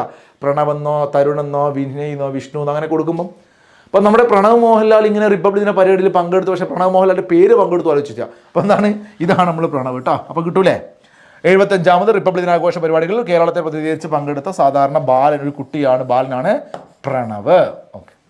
പ്രഥമ ഗ്ലോബൽ സയൻസ് ഫെസ്റ്റിവലിന് വേദിയാകുന്നത് തോന്നയ്ക്കൽ അല്ലേ. ഏത് പഞ്ചായത്തിൽ ഓരോ അരിയ പെറുക്കിയെടുത്തത് എന്നൊക്കെ ഏതോ സിനിമയിൽ പറയുന്നില്ലേ ഇന്നസെന്റ്. അപ്പോൾ ഇവിടെ നോക്കൂ, ഇവിടെ തോന്നയ്ക്കലാണ്, തോന്നയ്ക്കൽ ട്രിവാൻഡ്രത്താണ് തോന്നയ്ക്കൽ. പ്രഥമ ഗ്ലോബൽ സയൻസ് ഫെസ്റ്റിവൽ എവിടെയാണ് മക്കളെ? പ്രഥമ ഗ്ലോബൽ സയൻസ് ഫെസ്റ്റിവൽ വളരെ ഇമ്പോർട്ടൻ്റ് ആയ ഒരു പരിപാടിയാണ്. അപ്പം പ്രഥമ ഗ്ലോബൽ സയൻസ് ഫെസ്റ്റിവലിൽ വേദിയായത് എവിടെ ചോദിച്ചാൽ അത് കേരളത്തിലാണ്, ട്രിവാൻഡ്രത്താണ്. പ്രത്യേകിച്ച് അവിടെ ചോദിച്ചാൽ തോന്നയ്ക്കലാണ്. അപ്പോൾ ട്രിവാൻഡ്രം ഇമ്പോർട്ടൻ്റ് ആണ്. ഓക്കെ. ജമ്മു കാശ്മീരിലെ പുഞ്ച് മേഖലകൾ, പുഞ്ചിനോട് ചേർന്ന ചില മേഖലകളൂടെ ഉണ്ട് കേട്ടോ. അപ്പം ജമ്മു കാശ്മീരിലെ പുഞ്ച് ഉൾപ്പെടെയുള്ള മേഖലകളിൽ സൈനികർക്ക് നേരെ ഭീകരാക്രമണം നടന്നു. അതിൻ്റെ പശ്ചാത്തലത്തിൽ ഇന്ത്യൻ കരസേന തിരിച്ചടിക്കാൻ തീരുമാനിച്ചു. അങ്ങനെ നടത്തിയ ഒരു ഓപ്പറേഷനാണ് ഓപ്പറേഷൻ സർവശക്തിയും എടുത്ത് നമ്മൾ അടിക്കും അല്ലേ. സർവശക്തിയും എടുത്ത് നിങ്ങൾ പഠിക്കും, നിങ്ങൾ PSC നേടും. അതുപോലെ ഇന്ത്യൻ കരസേന പുഞ്ച് മേഖലകളിൽ തീവ്രവാദികൾ നടത്തിയ ഭീകരാക്രമണം, നമ്മുടെ സൈനികർക്ക് നേരെ ഉണ്ടായ ആക്രമണം, അതിൽ ശക്തമായി നമ്മൾ തിരിച്ചടിച്ചു. ഓപ്പറേഷൻ സർവശക്തി പഠിച്ചോ? ഓപ്പറേഷൻ സർവശക്തി. അപ്പോൾ തോന്നയ്ക്കൽ പഞ്ചായത്തിൽ ഓരോ അരിയുമ്പോൾ എടുക്കേണ്ട ഗ്ലോബൽ സയൻസ് ഫെസ്റ്റിവലിൻ്റെ പേര്, വേദി തോന്നയ്ക്കലാണ്. അതുപോലെ പുഞ്ച് മേഖലകളിൽ നോക്കൂ, പുഞ്ച് മേഖലകളിൽ സൈനികർക്ക് നേരെ നടന്ന ഭീകരാക്രമണത്തിന്റെ ഭാഗമായിട്ട് നടത്തിയ, നമ്മൾ തിരിച്ചടിച്ച നമ്മുടെ പ്രത്യാക്രമണമാണ് അല്ലേ, ആ ഓപ്പറേഷനാണ് ഓപ്പറേഷൻ സർവശക്തി. നോക്കൂ അടുത്ത ക്വസ്റ്റ്യൻ. അഖിലേന്ത്യാ അന്തർ സർവകലാശാല വനിതാ വോളിബോൾ കിരീടം നേടിയത് ആരാണ്? അഖിലേന്ത്യാ അന്തർ സർവകലാശാല വനിതാ വോളിബോൾ കിരീടം നേടിയത് മഹാത്മാഗാന്ധി യൂണിവേഴ്സിറ്റിയാണ്. മകളെ കൃത്യമായിട്ട് പഠിച്ചോളുക, MG യൂണിവേഴ്സിറ്റി. അപ്പോൾ MG യൂണിവേഴ്സിറ്റി എന്തടിച്ചു? വനിതാ വോളിബോൾ അടിച്ചു. ഏത് യൂണിവേഴ്സിറ്റി അടിച്ചു? MG, Mahatma Gandhi university. പഠിക്കുക. മഹാത്മാഗാന്ധി യൂണിവേഴ്സിറ്റി അഖിലേന്ത്യാ അന്തർ സർവകലാശാല വനിതാ വോളിബോൾ കിരീടം നേടി. 2024 ആരാണ്? മഹാത്മാഗാന്ധി യൂണിവേഴ്സിറ്റിക്കാരാണ്. സെറ്റാണല്ലോ, സെറ്റാണ്. ഇന്ത്യയിലെ ആദ്യത്തെ ഡാർക്ക് സ്കൈ പാർക്ക് എന്ന പേര് ലഭിച്ചത് ഏത് ടൈഗർ റിസർവ് ആണെന്ന് ചോദിക്കും. Dark sky park, Pench tiger reserve. എന്താണ്? Pench tiger reserve. പഠിച്ചു കൊടുക്കുക. അപ്പൊ പെഞ്ചാണ് ഡാർക്ക് സ്കൈ അല്ലേ, ബെഞ്ചല്ല. അപ്പൊ നമ്മൾ പഠിച്ചു വെക്കാൻ വേണ്ടി എന്തെങ്കിലും ഒരു പഞ്ച് പോലെ നിങ്ങൾ എന്തെങ്കിലും ഒരു കോഡ് ആലോചിച്ച് വെക്കണം കേട്ടോ. ഡാർക്ക് സ്കൈ എന്നൊക്കെ പറയുമ്പം അല്ലേ, ഒരു പെഞ്ചും ഡാർക്ക് സ്കൈ നിങ്ങൾ എന്തെങ്കിലുമൊക്കെ കണക്ട് ചെയ്ത് വെക്കുക. ഒരുപാട് ദേശീയോദ്യാനങ്ങൾ, വന്യജീവി സംഘങ്ങളൊക്കെ പഠിക്കാണ്ടല്ലോ. അതായത് ഇന്ത്യയിലെ ആദ്യത്തെ ഡാർക്ക് സ്കൈ പാർക്ക് ആ ഒരു പേര് ലഭിച്ചത് എവിടെയാ ചോദിച്ചാൽ ഈ പെഞ്ച് ടൈഗർ റിസർവ് ആണ്. നിങ്ങളൊന്ന് ഗൂഗിൾ എഴുതി നോക്കിയാൽ മതി കേട്ടോ. രാത്രി അവിടുത്തെ മനോഹരമായ കാഴ്ചകളൊക്കെ കാണാൻ പറ്റുന്ന രൂപത്തിലുള്ള ഒരു ടൈഗർ റിസർവ് ആണ് ഈ പറയുന്നത്. അതാണ് ഈ ഡാർക്ക് സ്കൈ പാർക്ക് എന്ന് ഉദ്ദേശിക്കുന്നത് കേട്ടോ. അപ്പോൾ അത് പെഞ്ച് ടൈഗർ റിസർവ് ആണ്. ലോകത്തിലെ ആദ്യ സോളാർ വിൻഡ് വൈദ്യുതി പദ്ധതി നിലവിൽ വരുന്ന സംസ്ഥാനം നോക്കൂ. ഏകദേശം ഇതിൻ്റെ ഒരു ഏരിയ വാർത്തകളിൽ വായിക്കുന്ന സമയത്ത് കാണാൻ കഴിഞ്ഞതാണ്. സിംഗപ്പൂർ നഗരത്തിൻ്റെ അത്രയും ഉണ്ടെന്നാണ് പറയുന്നത്. അത്രയും ഏരിയ. ഒരു സിംഗപ്പൂർ എന്ന് പറയുന്ന രാജ്യമല്ല, ആ ഒരു നഗരം മൊത്തം എടുത്താൽ അതിനേക്കാട്ടും കൂടുതൽ സ്ഥലത്താണ് നമ്മുടെ അദാനിയൊക്കെ ഇൻവെസ്റ്റ് ചെയ്ത ഈ ഒരു പ്രോജക്റ്റ്. ലോകത്തിലെ ആദ്യത്തെ സോളാർ വിൻഡ് വൈദ്യുതി പദ്ധതി. ഈ ഒരു മരുഭൂമിയിൽ കംപ്ലീറ്റ് എന്ത് ചെയ്യുക, സോളാർ പാനൽ സ്ഥാപിച്ചു. അതുപോലെ കാറ്റാടി പാടങ്ങൾ. അപ്പോൾ അതിലൂടെയൊക്കെ വൈദ്യുതി പ്രൊഡക്ഷൻ അല്ലേ. ഗുജറാത്ത് എന്ന് വെച്ചാൽ രാജസ്ഥാൻ്റെ ഒരു ബോർഡർ ആട്ടോ. രാജസ്ഥാൻ ആ മരുഭൂമി പറയാൻ കാരണം. അപ്പം ലോകത്തിലെ ആദ്യത്തെ സോളാർ വിൻഡ് വൈദ്യുതി പദ്ധതി നിലവിൽ വരുന്ന സംസ്ഥാനം ഗുജറാത്താണ്. രാജസ്ഥാൻ ബോർഡറാണ്. അപ്പോൾ പെഞ്ച് ടൈഗർ റിസർവിൽ ഡാർക്ക് സ്കൈ പാർക്കാണ്. പെഞ്ച് ഡാർക്ക് സ്കൈ പാർക്ക് അല്ലേ, ഡാർക്ക് സ്കൈ. ഓക്കെ. പെഞ്ച്. അന്തരിച്ച മുനവർ റാണ. ശ്രദ്ധിച്ചു വെക്കണേ, മുനവർ റാണ. ഇതാണ് പുള്ളിക്കാരൻ, മുനവർ റാണ. പേരെന്ന് പറഞ്ഞേ, മുനവർ റാണ. അന്തരിച്ച മുനവർ റാണ ഏത് മേഖലയിൽ പ്രശസ്തനായ വ്യക്തിയാണ്? ഇദ്ദേഹം ഉറുദു കവിയാണ്. ഇദ്ദേഹം എന്താണ് മക്കളെ? ഉറുദു കവിയാണ്. അന്തരിച്ച മുനവർ റാണ ഏത് മേഖലയിൽ പ്രശസ്തനായ വ്യക്തിയാണെന്ന് ചോദിച്ചാൽ നിങ്ങൾ കൃത്യമായിട്ട് പറയുക, ഉറുദു കവിയാണ്. ഓക്കെ. അടുത്തൊരു പോയിന്റ്, 2024 പ്രഖ്യാപിച്ച MV ദേവൻ പുരസ്കാരം ലഭിച്ചത് ആർക്കാണ്? MV ദേവൻ കേരളത്തിലെ അറിയപ്പെടുന്ന ഒരു കലാകാരനായിരുന്നു MV ദേവൻ. അദ്ദേഹം അറിയപ്പെടുന്ന കലാകാരൻ എന്ന് പറഞ്ഞാൽ ശില്പിയാണ്, ചിത്രകാരനാണ് MV ദേവൻ. അല്ലേ, ദേവൻ മറന്നു പോണ്ട, സിനിമാ ദേവനല്ല, MV ദേവൻ. അപ്പൊ MV ദേവന്റെ പേരിൽ 2024 പ്രഖ്യാപിച്ച MV ദേവൻ പുരസ്കാരം കിട്ടിയത് ഇപ്പം കേരളത്തിൽ നിങ്ങൾക്കറിയാം, കേരളത്തിൽ നമുക്ക് എല്ലാവർക്കും അറിയുന്ന ഏറ്റവും പ്രശസ്തനായ ശില്പിയും കലാകാരനുമാണ് ആര്? നമ്മുടെ കാനായി കുഞ്ഞിരാമൻ. അപ്പൊ കാനായി കുഞ്ഞിരാമനെ കുറിച്ച് കൃത്യമായിട്ട് പഠിക്കണം. പ്രീവിയസ് ആയിട്ട് വരെ PSC ചോദിച്ചിട്ടുണ്ട് ഇദ്ദേഹത്തെക്കുറിച്ച്. ഇദ്ദേഹം ജനിച്ച ജില്ല വരെ മുമ്പ് ഒരു പരീക്ഷയ്ക്ക് ചോദിച്ചു, അത് കണ്ണൂർ അങ്ങനെ കൊടുത്തിട്ട് PSC പിള്ളേരൊക്കെ തെറ്റിച്ചു, കണ്ണൂരാന്ന് വിചാരിച്ചു. അപ്പൊ കാനായി കുഞ്ഞിരാമൻ ജനിച്ചത് കാസർഗോഡ് ജില്ലയിലാണെന്ന വസ്തുത പഠിച്ചു വെക്കണം. കാസർഗോഡ് ജില്ലയിലാണ്. അദ്ദേഹത്തിന്റെ പ്രധാനപ്പെട്ട ഒരുപാട് ശില്പങ്ങൾ ഉണ്ടെങ്കിലും വളരെ പ്രധാനപ്പെട്ട ഒരു 4 ഞാൻ 3 ഞാൻ അവിടെ കൊടുത്തിട്ടുണ്ട്. ഒന്ന് അമ്മയും കുഞ്ഞും ശില്പമാണ്. ഈ അമ്മയും കുഞ്ഞും ശില്പത്തിനൊരു പ്രശ്നമുണ്ട്. ഇത് പല സ്ഥലങ്ങളിലും കാണാം നമുക്ക്. അപ്പോൾ പല സ്ഥലങ്ങളിലുള്ള അമ്മയും കുഞ്ഞും പല ആളുകളായിരിക്കും അതിൻ്റെ ഡിസൈൻ അല്ലെങ്കിൽ അത് നിർമ്മിച്ചിട്ടുള്ളത്.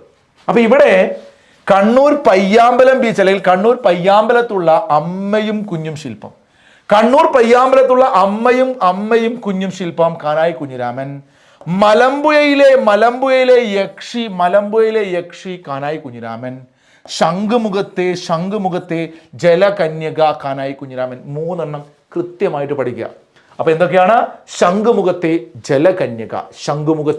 ജലകന്യക, മത്സ്യകന്യക എന്നൊക്കെ പറയാം കേട്ടോ, ഒക്കെ ഒന്ന് തന്നെയാണ്. മലമ്പുഴയിലെ യക്ഷി വളരെ ഫേമസ് ആണ്, PSC ഒരുപാട് തവണ ചോദിച്ചു. മലമ്പുഴ യക്ഷിയുടെ ശില്പി കാനായി കുഞ്ഞിരാമൻ. കണ്ണൂർ പയ്യാമ്പലത്തുള്ള അമ്മയും കുഞ്ഞും ശില്പം കാനായി കുഞ്ഞിരാമൻ. 2022 പ്രഥമ കേരള ശ്രീ പുരസ്കാരം. ശ്രദ്ധിക്കൂ മക്കളെ, പത്മശ്രീ അല്ലെങ്കിൽ പത്മ പുരസ്കാരങ്ങളുടെ മാതൃകയിൽ നമ്മുടെ കേരളത്തിൽ ആരംഭിച്ച പുരസ്കാരമാണ് അല്ലേ കേരള ജ്യോതി, കേരള ശ്രീ പോലുള്ള പുരസ്കാരങ്ങൾ. അപ്പൊ അത്തരത്തില് 2022 ആദ്യമായിട്ട് കേരളത്തിൽ പ്രഖ്യാപിച്ച കേരള ശ്രീ പുരസ്കാരം കിട്ടുകയും ഏറെ വിവാദമാവുകയും ചെയ്യുന്നു. കാരണം ഇദ്ദേഹം പ്രഖ്യാപിച്ച സമയത്ത് ഇദ്ദേഹം വേണ്ടാന്ന് പറഞ്ഞു. കാരണം ഇദ്ദേഹം സംസ്ഥാന സർക്കാരുമായി ബന്ധപ്പെട്ട് പല അഭിപ്രായങ്ങൾ പറഞ്ഞു, അതിനെതിരെ ചില വിയോജിപ്പുകൾ അദ്ദേഹം പ്രകടിപ്പിക്കുകയും അങ്ങനെ കുഞ്ഞിരാമേട്ടൻ എന്ത് ചെയ്തു? പുരസ്കാരം നിഷേധിക്കുന്ന ഒരു വാർത്തയൊക്കെ വലിയ ഫേമസ് ആയിട്ട് നിങ്ങളൊക്കെ വായിച്ചിട്ടുണ്ടാവും. അപ്പോൾ അതുകൊണ്ട് കാനായി കുഞ്ഞിരാമൻ എന്ന് പറയുമ്പോൾ 2024 ഇദ്ദേഹത്തിന്റെ ഒരു പുരസ്കാരം കിട്ടിയത് നമ്മൾ ഇത്രയും പോയിന്റ് പറഞ്ഞു കേട്ടോ. MV ദേവന്റെ പേരുള്ള പുരസ്കാരം കാനായി കുഞ്ഞിരാമന് കിട്ടുന്നു. ഇപ്പൊ കാനായി കുഞ്ഞിരാമൻ കാസർഗോഡ് ജില്ലക്കാരനാണ്, ജനിച്ചത്. ഓക്കെ. അതുപോലെ കണ്ണൂരുള്ള അമ്മയും കുഞ്ഞും ശില്പം, പയ്യാമ്പലത്ത്. മലമ്പുഴയിലെ യക്ഷി, തിരുവനന്തപുരത്തെ ശംഖുമുഖത്തെ ജലകന്യക, ഇതൊക്കെ അദ്ദേഹത്തിന്റെ പ്രധാനപ്പെട്ട ശില്പങ്ങളാണ്. ഇദ്ദേഹം 2022 കൊറോണയ്ക്ക് ശേഷം പഠിക്കണം, 22 പ്രഥമ കേരള ശ്രീ കേരള ശ്രീ ആണ് കിട്ടുന്നത് കാനായി കുഞ്ഞിരാമൻ. എന്നാൽ മറ്റൊരു ചോദ്യം, ഒരു GK ചോദ്യം നിങ്ങൾക്ക് ഇവിടെ ഉൾപ്പെടുത്തിയിട്ടുണ്ട് ഞാൻ. അത് ദേവസ്പന്ദനം എന്ന കൃതിയാണ്. ദേവസ്പന്ദനം, ദേവന്റെ കൃതിയാണ് ദേവസ്പന്ദനം. മറന്നു പോവാ, MV ദേവന്റെ കൃതിയാണ് ദേവസ്പന്ദനം. ഇവിടെയാണ് രസകരമായ ഒരു PYQ ഞാനിതാ ഇവിടെ ഉൾപ്പെടുത്തിയിട്ടുണ്ട്. ഇത് രസകരമായ PYQ പറഞ്ഞാൽ ഇത് പിള്ളേരൊക്കെ തെറ്റിക്കും. എൻ്റെ മക്കളെ, നിങ്ങളിത് തെറ്റിക്കരുത്. പയ്യാമ്പലത്തുള്ള അമ്മയും കുഞ്ഞും അതിൻ്റെ ശില്പി കാനായി കുഞ്ഞിരാമേട്ടനാണെങ്കിൽ കുഞ്ഞിരാമേട്ടൻ്റെ ശില്പം എവിടെയാണ്? പയ്യാമ്പലത്താണ്. അത് അമ്മയും കുഞ്ഞും. അങ്ങനെയാണെങ്കിൽ കൊല്ലത്തുള്ള നെഹ്റു പാർക്കിലെ അമ്മയും കുഞ്ഞും ശില്പം അതിൻ്റെ ആള് MV ദേവനാണ്. കൊല്ലത്തുള്ള നെഹ്റു പാർക്കിലെ അമ്മയും കുഞ്ഞും ശില്പം MV ദേവൻ്റെതാണ്. കൊല്ലത്തെ നെഹ്റു പാർക്കിലെ അമ്മയും കുഞ്ഞും MV ദേവൻ. മറക്കരുത്, ഒരു മാർക്കാണ്. രണ്ടാമത് ഫെഡറൽ ബാങ്ക് സാഹിത്യ പുരസ്കാരത്തിന് അർഹനായത് ആരാണ്?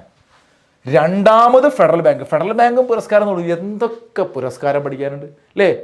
അപ്പോൾ അതുപോലെ അശിത പുരസ്കാരം കിട്ടിയത് സാറാ ജോസഫ്. നമുക്ക് പറയാം കേട്ടോ, പുതുതായിട്ട് അശിത പുരസ്കാരം പ്രഖ്യാപിച്ചിരുന്നു. അപ്പോൾ രണ്ടാമത് ഫെഡറൽ ബാങ്ക് സാഹിത്യ പുരസ്കാരം കിട്ടിയത് സാറാ ജോസഫാണ്. അപ്പോൾ ഓട്ടോമാറ്റിക്കലി ബുധിനിയൊക്കെ ഇങ്ങനെ മനസ്സിൽ വരും. ഇങ്ങനെ ബുധനാഴ്ച പരീക്ഷ എഴുതാൻ പോകുന്നെങ്കിൽ മനസ്സിൽ ബുധിനി എന്ന് വരണ്ട. കറയാണ്, കറ. നല്ല കിടിലൻ നോവൽ കേട്ടോ, കറ. അപ്പൊ സാറാ ജോസഫ് മാഡത്തിന്റെ കറ എന്ന് പറയുന്ന സാറാ ജോസഫിന്റെ കൃതിക്ക് എന്ത് കിട്ടുന്നു? ഫെഡറൽ ബാങ്കിൽ കറയുള്ള ഷർട്ടുമായി അല്ലെങ്കിൽ ഡ്രസ്സ് ഇട്ടുകൊണ്ട് ജോസഫ് പോയി എന്നൊക്കെ ആലോചിച്ചു. സാറാ ജോസഫ് കേട്ടോ. ഓക്കെ. അപ്പോൾ സാറാ ജോസഫിന്റെ കറ, ബാങ്കിൽ പോകുമ്പോൾ കറകളൊന്നും ഇടരുതില്ലേ. ഫെഡറൽ ബാങ്ക് സാഹിത്യ പുരസ്കാരം കറയാണ്. അപ്പോൾ ആ ഡ്രസ്സ് ഇട്ട് പോയി കഴിഞ്ഞാൽ അന്വേഷണം വരും. അങ്ങനെ അന്വേഷിച്ചത് വേണു എന്നത് പോലീസുകാരനാണ്. എന്ന് വെച്ചാൽ ആദ്യത്തത്. രണ്ടാമത്തെ പുരസ്കാരമാണ് സാറാ ജോസഫ്. നോക്കൂ, ഫെഡറൽ ബാങ്കിന്റെ പ്രഥമ പുരസ്കാരം കിട്ടിയത് K വേണുവിനാണ്. ഒരു അന്വേഷണത്തിന്റെ കഥ ഏതാണ് അദ്ദേഹത്തിൻ്റെ കൃതി? ഒരു അന്വേഷണത്തിൻ്റെ കഥ. കഴിഞ്ഞ വർഷത്തെ കറണ്ട് അഫയേഴ്സിൽ പഠിച്ചാൽ ഞാൻ ആഡ് ചെയ്ത് പറഞ്ഞു എന്നേ ഉള്ളൂ. അപ്പോൾ പ്രഥമ ഫെഡറൽ ബാങ്ക് പുരസ്കാരം കിട്ടിയത് കെ വേണു, അദ്ദേഹത്തിന്റെ കൃതി ഒരു അന്വേഷണത്തിന്റെ കഥ. ഒരു അന്വേഷണത്തിന്റെ കഥ. രണ്ടാമത് ഫെഡറൽ ബാങ്ക് സാഹിത്യ പുരസ്കാരം കിട്ടുന്നത് സാറാ ജോസഫ്, അവരുടെ കൃതി കറ. സാറാ ജോസഫിന്റെ കൃതി കറ. കൃത്യമായിട്ട് പഠിച്ചേ. യെസ്, നോക്കൂ, 2020 ക്രിക്കറ്റിൽ അന്താരാഷ്ട്ര തലത്തിൽ 150 മത്സരം കളിച്ച തികച്ച ആദ്യ താരമാരാണ്? രോഹിത് ശർമ്മയാണ്. 2020 ക്രിക്കറ്റിൽ ഇന്റർനാഷണൽ ലെവലിൽ 150 മത്സരം തികച്ച ആദ്യ താരം നമ്മുടെ താരമാണ് അല്ലേ, രോഹിത് ശർമ്മ, പ്രിയപ്പെട്ട ക്രിക്കറ്റ് പ്ലെയർ. അപ്പൊ 2020 ക്രിക്കറ്റിൽ ഇന്റർനാഷണൽ ലെവലിൽ 150 മത്സരം തികച്ച ആദ്യ താരം രോഹിത് ശർമ്മ. നല്ലൊരു ചോദ്യമാണ്, എല്ലാവരും പഠിക്കണേ. ഓക്കെയാണ്. 2020 ക്രിക്കറ്റിൽ അന്താരാഷ്ട്ര തലത്തിൽ 150 മത്സരം തികച്ച ആദ്യ താരമാരാണ്? രോഹിത് ശർമ്മ. ഡിജിറ്റൽ സാക്ഷരത കൈവരിക്കുന്ന ഇന്ത്യയിലെ ആദ്യ നഗരസഭ. വളരെ ഇമ്പോർട്ടൻ്റ് ആണ് പിള്ളേരെ. ഡിജിറ്റൽ സാക്ഷരത, ഈ സാധനം ഇതുപോലെ തലവേദനയാണ്, ഇത് മാറിപ്പോവും.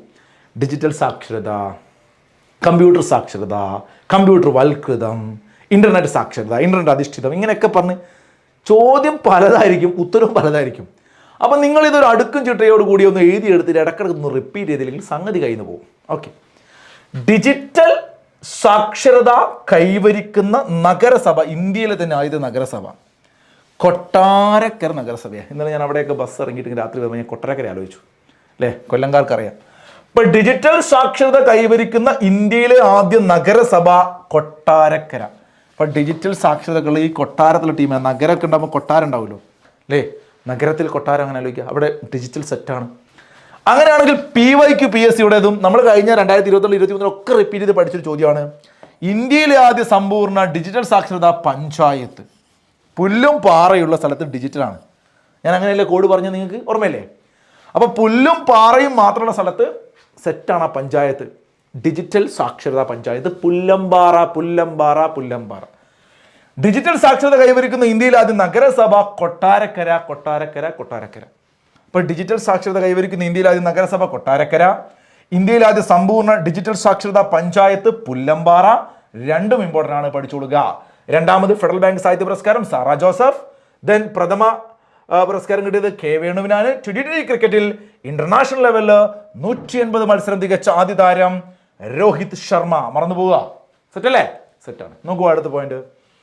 കേന്ദ്ര വാണിജ്യ മന്ത്രാലയവും സ്റ്റാർട്ടപ്പ് ഇന്ത്യയും സംയുക്തമായി നടപ്പാക്കിയ ദേശീയ സ്റ്റാർട്ടപ്പ് റാങ്കിങ്ങിൽ ഏറ്റവും മികച്ച പ്രകടനത്തിലുള്ള പുരസ്കാരം സ്വന്തമാക്കിയത് കേരളമാണ്.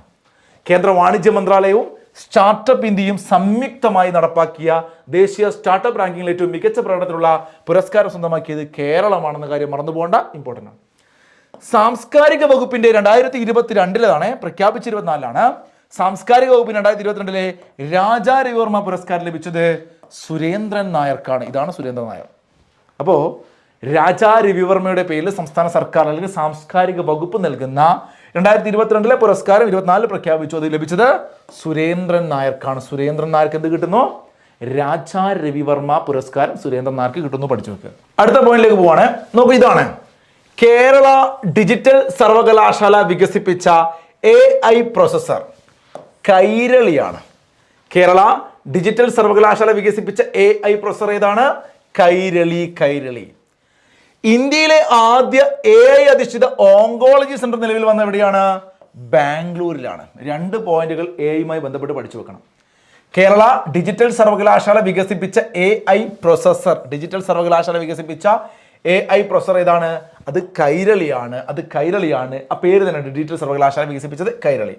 ഇന്ത്യയിൽ ആദ്യത്തെ AI അധിഷ്ഠിത ഓങ്കോളജി നമുക്കറിയാം, ക്യാൻസറുമായി ബന്ധപ്പെട്ടുകൊണ്ടല്ലേ. അപ്പോൾ ഓങ്കോളജി നമ്മൾ പഠിച്ചിട്ടില്ലേ? അപ്പോൾ അതുകൊണ്ട് ഇന്ത്യയിലെ ആദ്യത്തെ AI അധിഷ്ഠിത ഓങ്കോളജി സെന്റർ നിലവിൽ വന്നത് ബാംഗ്ലൂരാണെന്ന് പഠിച്ചു വെക്കുക. ചൊവ്വയിലെ ജലസാന്നിധ്യത്തെ പറ്റി പഠിക്കാൻ വേണ്ടിയിട്ട് മാഗി എന്ന് പറഞ്ഞ എന്താ സാധനം? നമുക്കൊരു മാഗി അറിയാം, പീടിയെ പോവുക, വാങ്ങിക്കൊണ്ടുപോവുക, പൊട്ടിക്കുക, വെള്ളത്തിലിടുക, ഇതാക്കുക. അപ്പം മാഗി ഇങ്ങനെ പൊട്ടിച്ചിട്ട് ആ മസാല ഇട്ടിട്ട് വെള്ളത്തിലല്ല നമ്മൾ ഇടുക. അപ്പം വെള്ളം, ജലസാന്നിധ്യം. ചൊവ്വയിൽ മാഗി ഉണ്ടെങ്കിൽ നമ്മൾ പറയാറില്ല, ഈ പർവ്വതാരോഹകർ അല്ലെങ്കിൽ എവിടെ ട്രക്കിങ്ങിന് പോകുകയാണെങ്കിൽ നമുക്ക് എവിടെ ടൂർ പോകുമ്പോൾ കൊണ്ടുപോയിട്ട് ഉണ്ടാക്കാൻ പറ്റുന്ന സാധനം മാഗി അല്ലേ, അങ്ങനെ ആലോചിക്കുക. അപ്പോൾ ചൊവ്വയിൽ പോയാൽ അവിടെ ജലസാന്നിധ്യം ഉണ്ടെങ്കിൽ അതിനെക്കുറിച്ച് പഠിക്കാൻ വേണ്ടി എന്താണ്? മാഗി എന്ന ഭീമൻ വിമാനത്തെയാണ് നമ്മൾ അങ്ങോട്ട് അയക്കുന്ന കേട്ടോ. മാഗി, ഒരു വിമാനം നിറച്ചും മാഗിയാണ്. അപ്പോൾ അത് ബഹിരാകാശ ഏജൻസി ആരാണ് അയച്ചു വെച്ചാൽ നാസയാണ്.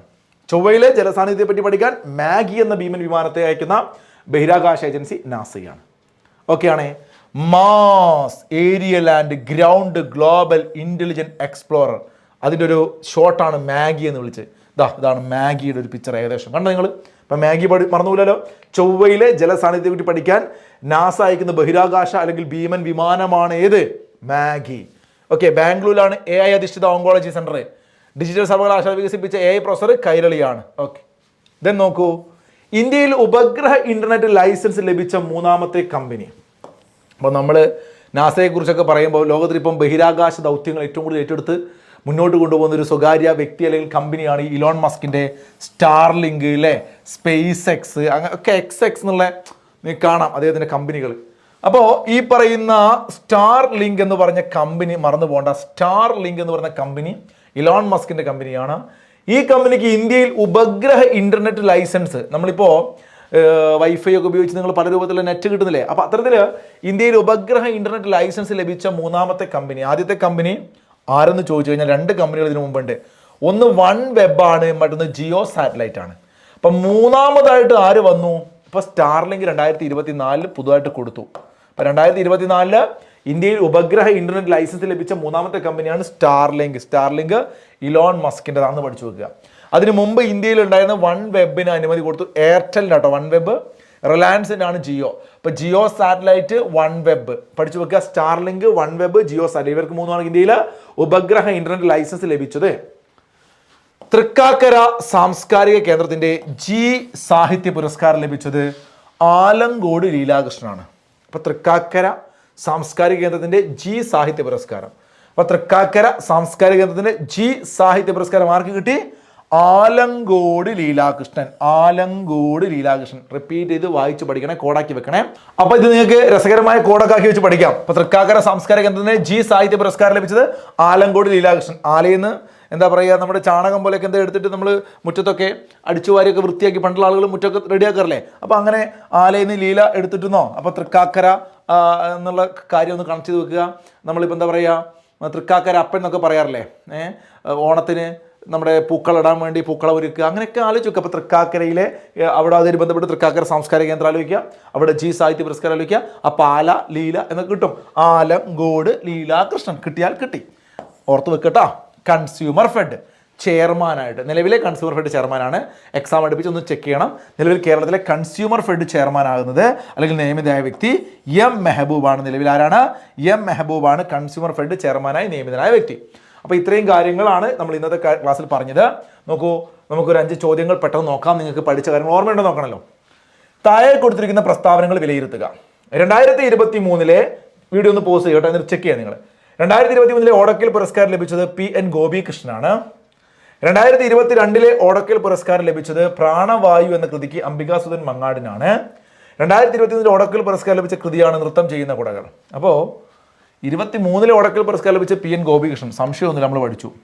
22 ഓടക്കൽ പുരസ്കാരം ലഭിച്ച, ഞാൻ പറഞ്ഞിരുന്നു നിങ്ങൾക്ക് ഓർമ്മയുണ്ടാവും, അംബികാസുധൻ മങ്ങാടിനാണ്. 23 ഓടക്കൽ പുരസ്കാരം ലഭിച്ച കൃതി നൃത്തം ചെയ്യുന്ന കുടകൾ, അത് തെറ്റാണ്. നൃത്തം ചെയ്യുന്ന കുടകൾ ആരുടേതാണെന്ന് ഞാൻ ചോദിച്ചാൽ നിങ്ങൾക്ക് പറയാൻ പറ്റണം. ഒന്നാമത്തെ ക്ലാസ് നമ്മളത് പഠിച്ചിരുന്നു. 15ാമത് ബഷീർ സ്മാരക പുരസ്കാരം ലഭിച്ച M മുകുന്ദന്റെ കൃതിയാണ് നൃത്തം ചെയ്യുന്ന കുടകൾ. ഓർമ്മയുണ്ടോ? ഓർമ്മ ഉണ്ടാവണം. 16ാമത് പുരസ്കാരം കിട്ടിയത് ആർക്കായിരുന്നു? ഈ സന്തോഷ് കുമാറിനായിരുന്നു. ഏതായിരുന്നു കൃതി? നാരകങ്ങളുടെ ഉപമ. ഇതൊക്കെ പഠിച്ചില്ലേ മക്കളെ, നിങ്ങൾക്ക് മാർക്ക് പോട്ടോ. അപ്പോൾ 2020 ഓടക്കൽ പുരസ്കാരം ലഭിച്ച കൃതി നൃത്തം ചെയ്യുന്ന കുടകളല്ല. ഏതാണത്? കവിത മാംസഭോജിയാണ്. അപ്പോൾ 1ഉം 2ഉം ശരിയാണെന്ന് പറയുന്നു, 3 തെറ്റാണെന്ന് പറയുന്നു. ഇതാണ് യെസ്. അഖിലേന്ത്യ അന്തർ സർവകലാശാല വനിതാ വോളിബോൾ കിരീടം നേടിയത് ഒരു സംശയമില്ല മഹാത്മാഗാന്ധി സർവകലാശാല. താഴെ കൊടുത്തിരിക്കുന്ന പ്രസ്താവനകളിൽ തെറ്റായത് ഏത്? പ്രശസ്ത ശില്പി കാനായി കുഞ്ഞിരാമൻ ജനിച്ചത് കാസർഗോഡ് ജില്ലയിലാണ്. പ്രീവിയസ് ക്വസ്റ്റൻ ആണ്, ശരിയാണ്. ശരി, തെറ്റായതല്ല പറയേണ്ടത്. അപ്പോൾ തെറ്റായത് ഏത്? ഇത് ശരിയാണ്. 2022 പ്രഥമ കേരള ജ്യോതി പുരസ്കാരം ലഭിച്ച കലാകാരനാണ് കാനായി കുഞ്ഞിരാമൻ. പെട്ടെന്ന് നമുക്ക് തോന്നും ശരിയാണ്. നമ്മളിങ്ങനെ ശരിയിടാൻ പോകുമ്പം പരീക്ഷയ്ക്ക് വീട്ടിൽ നിന്ന് ഇങ്ങനെ വലിച്ചു കയറ്റി വരും. കാരണം എന്താണ്? അയ്യോ, ഇതെനിക്ക് കിട്ടണ മാർക്കായിരുന്നു, തെറ്റിപ്പോയല്ലോ, ടെൻഷനാണ്. കേരള ശ്രീയും കേരള ജ്യോതി ഒന്നും പരീക്ഷ ആണെന്ന് ശ്രദ്ധിച്ചിട്ടുണ്ടാവില്ല. അപ്പോൾ തെറ്റി, ഒരു മാർക്ക് പോയി. ഇത് കേരള ശ്രീയാണ്, അപ്പോൾ ഇത് തെറ്റ്, ഇത് തെറ്റാണ്. ഓക്കെ. കാനായി കുഞ്ഞിരാമന്റെ പ്രശസ്തമായ ശില്പമാണ് കൊല്ലം നെഹ്റു പാർക്കിലെ അമ്മയും കുഞ്ഞും. ഇതും ചിലപ്പം പരീക്ഷയ്ക്ക് ആ സമ്മർദ്ദം നമ്മൾ തെറ്റിക്കും. കാരണം പയ്യാമ്പലത്താണോ കൊല്ലത്താണോ നമ്മൾ ചിന്തിക്കില്ല. ഇത് കൊല്ലത്തുള്ളത് കാനായി കുഞ്ഞിരാമൻ്റെ അല്ല. അപ്പോൾ അതും തെറ്റാണ്. അപ്പോൾ തെറ്റായത് ഏതെന്ന് ചോദിച്ചാൽ 2ഉം 3ഉം ഇവിടെ ഉണ്ടോ നോക്കുക. 2ഉം 3ഉം ഇവിടെ ഉണ്ട്. ഇത് രണ്ടും തെറ്റായ പ്രസ്താവനയാണ് അല്ലേ. ഇന്ത്യയിൽ ക്യാമ്പസ് തുടങ്ങുന്ന ആദ്യ വിദേശ സർവകലാശാല ഏതൊരു രാജ്യത്തിൻ്റെതാണ്? എല്ലാവർക്കും അറിയാം, ഓസ്ട്രേലിയയാണ്. താഴെ കൊടുത്തിരിക്കുന്നതിൽ 2024 ഭാരതരത്നം ലഭിച്ചവരിൽ ഉൾപ്പെടാത്തത് ആര്? കർപ്പൂരമുണ്ടോ? ഉണ്ടല്ലോ. അധ്വാനിച്ചു വന്നല്ലോ. ആരാണ് വന്നത്? സിംഹമാണ് വന്നത്. ഓക്കെ, പിന്നെന്താ ചെയ്തത്? സ്വാമിജി ചരണമന്ത്രം ഉച്ചരിച്ചു എന്നാണ് പറഞ്ഞത്. ആരാണ് സ്വാമിജി? MS സ്വാമിനാഥൻ. ചരൺ സിംഗ്. 2 പേരിവിടെ ഇല്ല. 2 പേരോട് പ്ലസ് ആഡ് ചെയ്യണം. അപ്പോൾ ഇവിടെ 3 + 2 5. VP സിംഗ് ഒന്നും ഇവിടെ ഇല്ല. അപ്പോൾ ഇതാണ് ഉത്തരം. സെറ്റാണല്ലോ. അപ്പോൾ നമ്മൾ വളരെ കുറച്ച് പോയിന്റുകൾ പഠിച്ചു. രസകരമായിട്ട് നിങ്ങൾ എഴുതിയെടുത്ത് നന്നായിട്ട് ഓർമ്മിച്ച് പഠിച്ച് റിവിഷൻ ചെയ്താൽ മാർക്ക് സെറ്റാണ്. ഇന്നത്തെ ക്ലാസ്സിൽ എന്തായാലും ഒരുപാട് ചോദ്യങ്ങൾ പരീക്ഷ ചോദിക്കാൻ സാധ്യതകളുണ്ട്. നമുക്ക് അടുത്ത ക്ലാസ്സിൽ കാണാം. അതുവരെ എല്ലാവരും നന്നായിട്ട് പഠിക്കുക. Good bye. Thank you.